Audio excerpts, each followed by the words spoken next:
Ma province est Équateur et elle c'est Mongol. Ça, c'est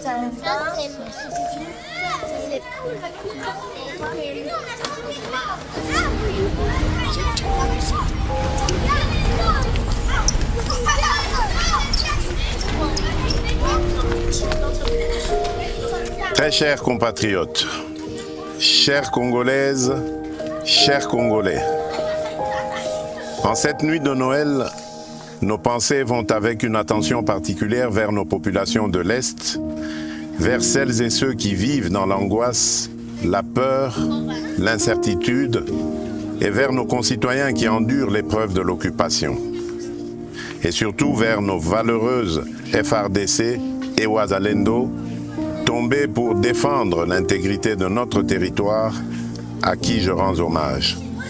À vous tous, nous voulons dire d'abord ceci, la nation vous porte dans son cœur. Ce soir, en regardant les enfants qui nous entourent, je vois bien plus que des sourires. Je vois l'innocence qui espère, je vois la nation de demain et je vois aussi les blessures d'aujourd'hui. Ils représentent nos 26 provinces et nous rappellent une vérité simple. Nous sommes une seule nation, une seule famille, partageant le même avenir, le même dessein sans distinction d'origine, de langue ou de condition. Oui, ces enfants nous inspirent l'essentiel. Aucun territoire, aucun citoyen ne doit être laissé à l'écart de notre cohésion.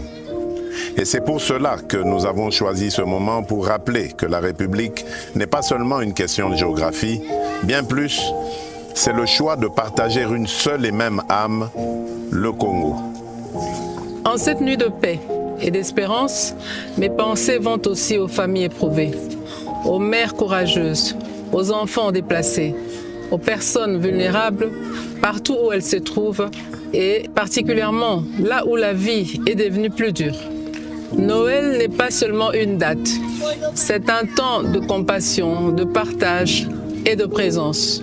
Parfois un geste simple, une attention, un mot, une visite, un repas peuvent réchauffer un cœur et redonner de la force. Mes très chers compatriotes, l'année a été difficile, c'est vrai, mais nous avons tenu bon. Le Congo est resté debout. Noël est une fête de valeurs.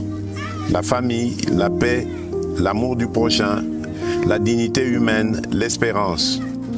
Et ce soir, célébrer Noël ne veut pas dire oublier l'épreuve. C'est au contraire affirmer que l'épreuve ne nous volera pas ce que nous sommes. Célébrer malgré tout, c'est dire au monde, et d'abord à nous-mêmes, que notre peuple est éprouvé, mais jamais résigné. Alors ce soir, gardons la foi, l'amour et cette lumière intérieure qui nous permet de tenir et d'aider les autres à faire de même.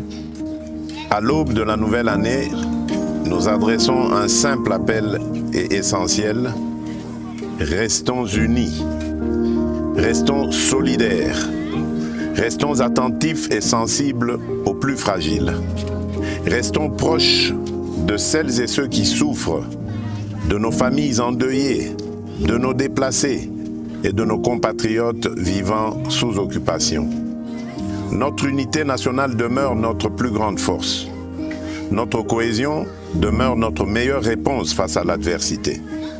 Et c'est ensemble, par la responsabilité, la solidarité et le respect de notre communauté de destin, que nous garderons le cap et que nous préparons des jours meilleurs. À toutes les familles congolaises, où que vous soyez, nous vous adressons nos vœux les plus sincères de paix, de bonheur et de prospérité pour l'année qui s'ouvre. Nzambe apambola bino, Nzambi kalusa kumuna, Nzambe anubenesha, Mungu ababariki. Que Dieu bénisse la République démocratique du Congo, son peuple et tous ceux qui ont choisi cette terre comme leur maison.